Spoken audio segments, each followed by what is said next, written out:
What's the story, Morning Glory? What's the word, Hummingbird? Thank you so much for clicking on my channel and for joining me for this review of 90 Day The Single Life Season 4, The Tell-All Part 4, y'all. And there is a Part 5 next week. I can't. It's too much. But anyway, let's get into Tim and Louisa, Veronica, and Jamal, because even though their segment came on at the very end of the episode, I want to talk about them first, honey. So we're on the part of Tim and Louisa, and Tim says that there was nothing really romantic between him and Louisa. He really wasn't feeling her like that, and that he didn't think that they were very compatible. So then Louisa says that they never really had a relationship. She talks about how Tim was just using her to complain about Jamal and Veronica. All he ever did was want to talk about Jamal and Veronica.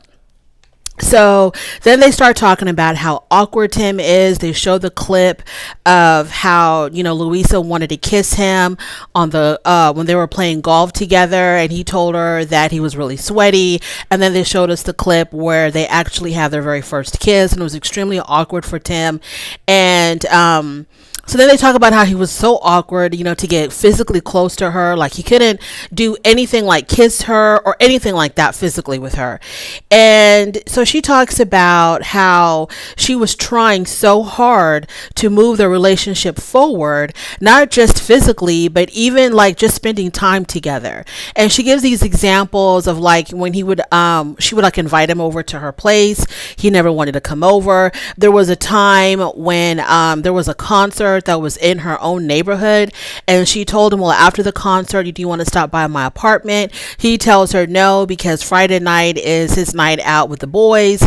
So she gives all these examples of how she was always really trying to get Tim to spend more time with her, to get closer to her. And obviously the whole physical thing wasn't going to work out because he really was uninterested in getting physically close with her at all. So there was absolutely no sex, no making out, no kissing, none of that in their relationship. So then Louisa says that, evidently what her friends were saying about Tim was correct, which was they were telling her that they thought that Tim was gay. And so she tells him, Tim, I think you're gay. And so Tim, he just rolls his eyes, right? Because he's heard this all before. This is nothing new to him, people thinking this about him. And so he just rolls his eyes and he says, you know what? I've heard this all before. I'm going to hear it for the next 10 or 15 years. I'm so used to it. I really don't care. I really don't give a damn what people have to say about me. So then Debbie, now at this part, I thought Veronica would have jumped in because she dated this man for a while. I thought she would have jumped in and said, girl, you don't know what you're talking about. Tim wasn't gay.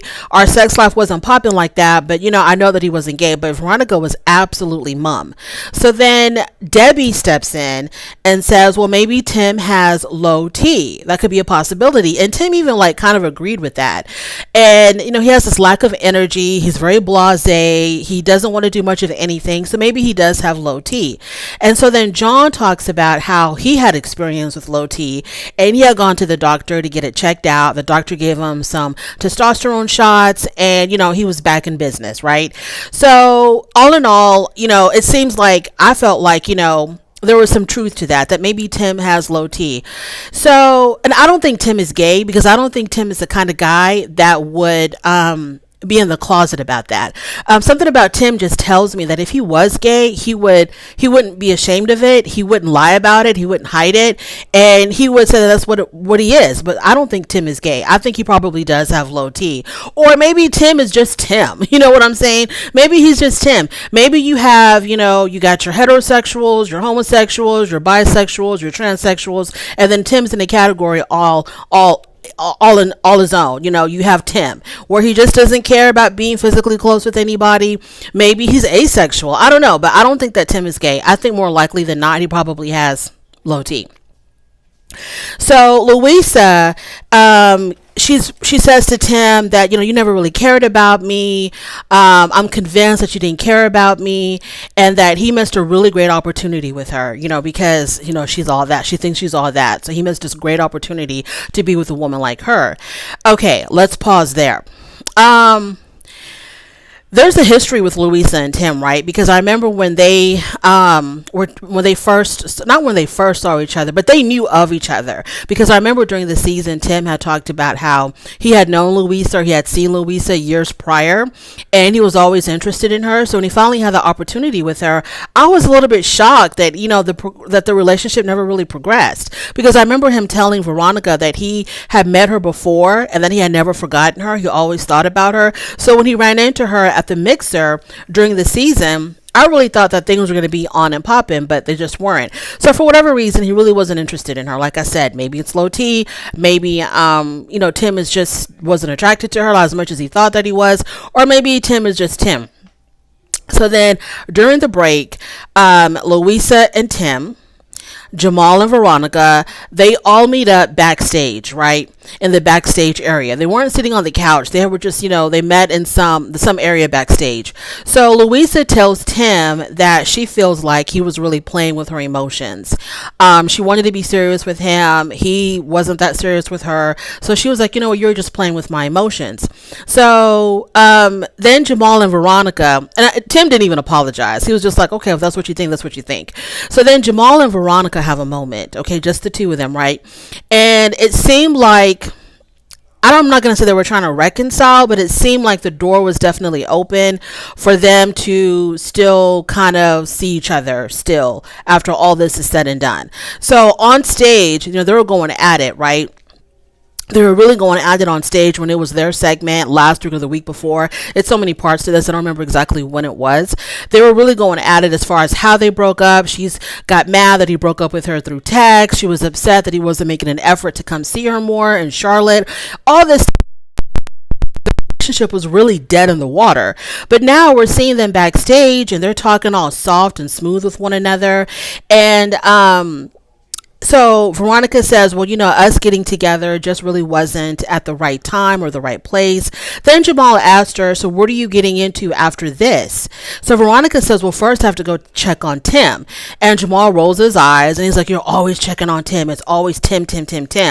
But later on, they were talking like, well, maybe later on we can, see what's going on. Maybe they want to see each other later on. And, I'm trying to figure out like what the hell made Jamal change, where now because he was apologetic when they were still on stage, and not tonight but the previous episodes when they were still on stage. He did apologize to her for how things went in their relationship, and I thought he was apologizing to her for closure. But now I'm seeing them talking backstage.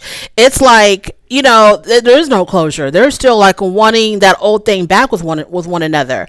So he kind of was like, well, maybe we can see each other later, and she was like down with that. And then he kissed her on the forehead, I think he kissed her on the forehead, and then they break apart because they were like, she had her hand on his chest. They were like really touchy-feely with one another. He kisses her on her forehead, and then as they're walking away from each other, he does the look back where he turns around and he checks her out as she's walking away. So then she sits down with the rest of the group backstage, and but by the way, back to my question, what made Jamal change? I forgot I was asking that. What made Jamal change? Was it the fact that Louisa threw it out there? Well, not like she threw it like this was anything new. Was it the fact that Jamal thinks that Tim might be gay, or that because he's got low T, there's no way in hell that he's going to mess with Veronica again? Like, what made him change all of a sudden where he wants to kind of see her again? But anyways, so Veronica rejoins the group backstage, and she tells them that, Teray had brought up all of them going out to dinner later. And Veronica said, well, yeah, maybe me and Jamal. I don't know what she said exactly. I thought she was talking about maybe her and Jamal might join the group for dinner later. But then it was sort of like implied that maybe her and Jamal are going to go do something on their own. I really wasn't clear, but she mentioned something about her and Jamal meeting up after the tell-all and possibly either joining everybody else or doing something on their own. I don't remember which way it went, but definitely she mentioned Jamal. So when she mentioned like her and Jamal might see each other later, Chantel, then she had to get up and go to the bathroom. So she talks about, well, maybe me and Jamal, blah, blah, blah. So then she gets up and she leaves because she has to go use the bathroom. And when she left, Chantel was dropping some tea, right? So Chantel then says, she tells the group that, hey, just between us. Don't say that, you heard it from me. But last night I saw Louisa and Jamal at the restaurant, at the hotel. They were having dinner together.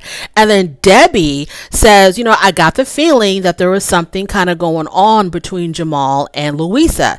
And we also noticed it too, right? Because in the previous episode, before they came on stage, they were talking to each other backstage, and the way that they were communicating with each other and the way that Jamal was trying to show all of this support to Louisa backstage, like letting her know, I'm here for you, I'm supporting you, don't worry, it's going to be okay because I'm going to be right next to you. Like, it was kind of like, what is really going on here between Louisa and Jamal? So when Chantel said that she saw them having dinner, I was like, okay, but that's not really concrete proof that anything is going on. And then when Debbie said that she sensed that there was something between them, I was like, okay, that's just your hunch. We all have hunches, but it's not concrete proof. Y'all, then we see a clip, not a clip, but we see it says on the screen Jamal's dressing room. Okay, so we're in Jamal's dressing room. The camera seems to be like on the floor or something. Jamal and Louisa are mic'd up, but we don't see them, but we hear them. So Louisa is in Jamal's dressing room, right? And at first I thought I could hear kissing noises, but I really wasn't sure. And then Jamal said something about, well, now that we've broken up with them, we can start dating each other. I think that's what he said. And then they kind of refer to or insinuate that they were together the night before. Like, she was in his room the night before, and like something had gone down in his room, because she talked about how she misplaced her glasses. He said something about, yeah, we were having a good time, but then you ended up leaving, or you had to leave, or something like that. And then he said he had a really great time. And then he said all of this up until this point, to me, it wasn't proof enough that, that they had sex in his room. It wasn't proof enough up until this point. But when he said, yeah, I had a really great time, you were great, I give it a 10 out of 10. Then I was like, okay, he's not talking about them playing tiddlywinks. Something definitely went down between Jamal and Louisa. Okay, so this proves my point that I've been saying since day one. Jamal is a player. And Veronica, why you don't see it, I don't understand. Because, and then someone had mentioned, I think it was Debbie, had mentioned to the group when they were still backstage, she said that, you can tell that Veronica really, it was either Debbie or Natalie, one of them. They had said that you can tell that Veronica really, really, really, really likes Jamal. And Veronica, to me, I'm like, girl, you have been through a lot of relationships. You have been through it all. Okay, you've been around the block, 11 times. Girl, why don't you see that Jamal is a player? Why are you trying to entertain Jamal in any kind of way? Now, if you are really just trying to have a good time with Jamal, then fine. Go at it. Do what you got to do. If it's just all about having a good time, friends with benefits, fine. But girl, don't be out here making it look like you really want to have a relationship with this guy, because he ain't nothing but a damn player. Jamal is the kind of guy to me, he's so good look. Well, okay, he's not so good looking, but he is good looking enough where I feel like women let him get away with a lot. And he's very charming, and he's got sort of like this, when he wants to, he can kind of turn on this boyishness about him, this innocence about him. For example, when they were still on the stage, and after Louisa said everything she had to say to Tim, someone had said, I think it was someone had mentioned something about Jamal and Louisa probably dating or something. And Debbie said, Louisa, she's a very good looking woman. And, Jamal is also very good looking. And Jamal was like, oh, thank you, Miss Debbie. And Louisa was like, yeah, he's really hot. And then Jamal tells Louisa, oh, you think I'm hot? He kind of has that, like he has no idea how good looking he is, right? And the way he said that, oh, you think I'm hot? And then later on, we found out that they probably had hooked up the night before, but then they're going to act like they're just realizing how attractive each other are at this moment. I mean, it's like, he's such a player. He's such a player, acting like he had no idea that Louisa had found him attractive after he was digging in her guts the night before, allegedly. Okay, like, come on, Jamal. So all I can say about that, Tim, You dodged a bullet with Louisa, because Louisa ain't got no kind of morals. Jamal definitely has no morals. He's laying it low, spreading it wide as much as he can, and the only one who's in the dark is Veronica. That's the only one who's in the dark. Girl, please do not entertain getting back with Jamal. Just don't do it. Don't do it, girl. Don't do it. So let's get back to the rest of the show. So that's how it ended. So part 5 is next week. Heaven help us. Let's get into John. So when we see John, this is the part where him and Megan were talking about, her timelines and the fact that she wants to hurry up and get married, and she doesn't want to waste too much time just dating around. She wants a commitment, and she wants a commitment now. And so John is like, well, I'm not a timeline kind of guy. I don't really want to, rush anything. I don't want to be pressured into doing anything. All of a sudden, he pops up like a jack in the box, and he pulls out a ring, and he proposes to Megan right there on stage. At first, Megan laughed. She laughed in his face. I don't know if she didn't take it seriously or she thought it was funny, but she laughed in his face. And I was like, well, that's quite a reaction. But he was dead serious. He says, like, will you do me the pleasure of being my wife and spending the rest of your life with me? And I really want to be a father to River. And when he talked about River, when he mentioned River, his voice got really shaky. So, of course, she said yes, because this is what she's always wanted. And everybody on stage, all the women on stage were crying, except for Debbie. And they asked Patrick, so what do you think? And Patrick said that, he's here to support his brother, and he even congratulated them. So yeah, they're engaged now. So when Patrick goes backstage, he calls his wife Thais, and he tells Thais, guess what? John proposed to her on stage, and she said yes, and now they're engaged. And Thais was like, wow, that really happened, really, really fast. And then Patrick says, yeah, because just 9 months ago, Megan was just a booty call. Okay, fine, whatever. I don't know what's up with Patrick and these backhanded insults to his brother. I don't get it. So look, hey, Megan and John, both of them are a hot mess. Okay, they're both a hot mess. But like, I don't have an issue with them being engaged. I don't have an issue with them getting married. The only thing is, Megan, you got your daughter involved. Okay, you got your daughter involved. So please make sure that this is the right decision, because now your kid's involved. Okay, if it was just the two of y'all, do whatever the hell y'all want to do. But now you have your daughter involved in this. I don't know how attached River is to John yet, but it seems like there might be a bond there, because he seems to get really emotional whenever he talks about her. So just both of y'all try to do the right thing for the sake of River. That's all I gotta say. But I mean, is Megan someone that I would choose for John? Probably not, because Megan seems to have an agenda. She seems to have a plan. And John, to me, seems like he is just a piece in her game of life. I think that Megan is one of those women that's more, enamored by the thought of being married, the thought of being a wife, than actually being a wife to John, to this particular man. I think she just wants a commitment. She wants a man in the household. I don't know if she wants a man in the household for the income, to help her with her daughter, to help her around the house. But I think that with Megan, she's just more in love with the idea of being married and having a husband and having a ring on her finger than she is about really being with this man and making it work with this man. Now, after the proposal, John did say, we have a lot of issues. I'm aware of that, and we're going to try to work on our issues. And someone told him, as long as you are aware, the fact that that you've got issues and y'all are going to work on them, you're ahead of the game. So congratulations to them.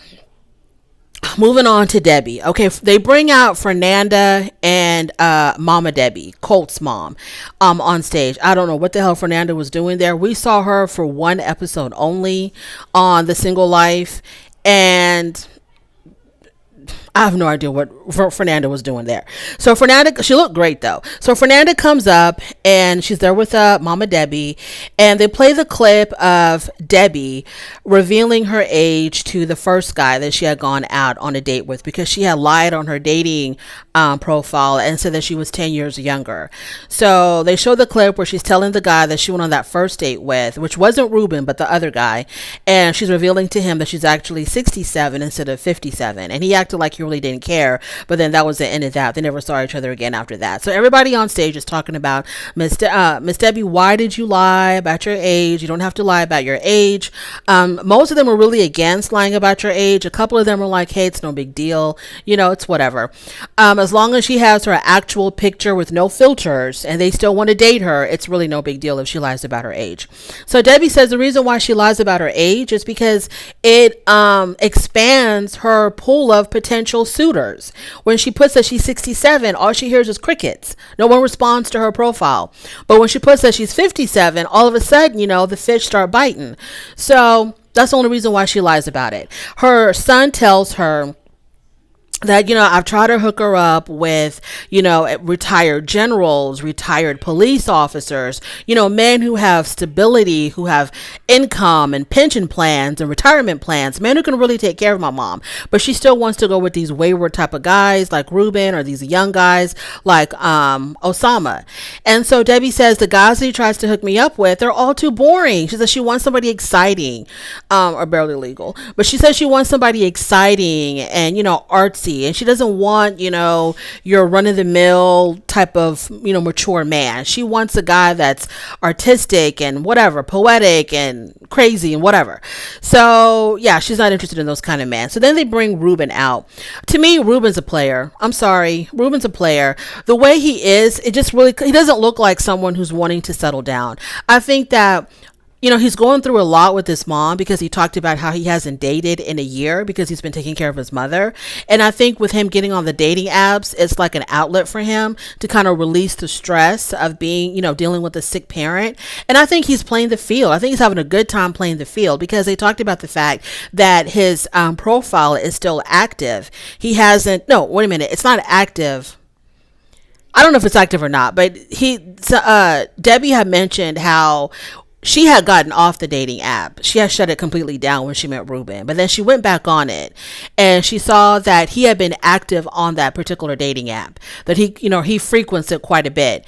And he says something about, but I'm not paying for a subscription, so I can't really talk to anybody. Whatever you're doing something looking for women. Okay. Whether you're talking to the people or not, you're scrolling through looking at profiles and pictures, and you're still looking for women. Excuse me, y'all. So I think that Ruben is still out there trying to play the field. I don't think he's trying to settle down with Debbie at all. He claims that the long distance is an issue for them. Then they talk about how when he arrived into town for the tell-all the night before, he only agreed to meet Debbie like in a centralized area. Like he didn't want to go all the way to her hotel. Like he wanted them to meet each other halfway somewhere. And they talked about, well, if you really liked her, why in the world would you why wouldn't you want to go see her like at her hotel? Why are you making her meet you halfway? And his excuse was that, I know how Debbie is. She's a very respectable woman, and I didn't want her to get any kind of thoughts about me showing up at her hotel, because I didn't want her to think that I was there, just to, bang her out. So he was like, that's the reason why I didn't show up at her hotel. I was just trying to show respect. Debbie says that she understood and she liked that, because she says, I hold myself in a really respectable manner, and I'm glad that he sees that. So then they talk about how he had his socks and his boxers had Debbie's face all over them. And so Debbie liked that. So whatever points he lost with still being on the dating website, he gained them back with the socks and the boxers that had her face plastered all over them.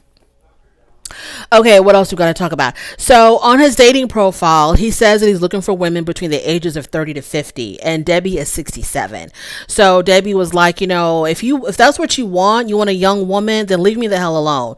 I'll be just fine without you. I was fine before I met you. I'll be fine after. So if you're looking for a younger woman, just let me know. Then they asked Ruben, are you ready to be exclusive with Debbie? And I think he kind of gave a vague answer. The bottom line is he said yes, but he didn't say it with any kind of conviction.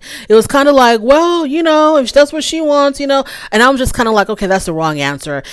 If somebody's going to ask you, do you want to be exclusive with this woman? You should just straight out, with all the bass in your voice and be like, yes, I want to be exclusive with her. That's my woman. Yes. But he was like, well, okay. So to me, I'm like, okay, he's still playing the field. Debbie, please forget about him unless you just want to have a good time.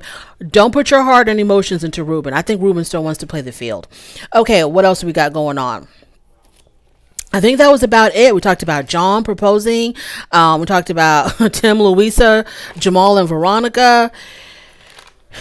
And I think that's it, y'all. The whole Jamal and Louisa thing, I'm surprised that they didn't know they were mic'd up. That's what surprised me. I'm not surprised that they hooked up or whatever the hell was going on between them.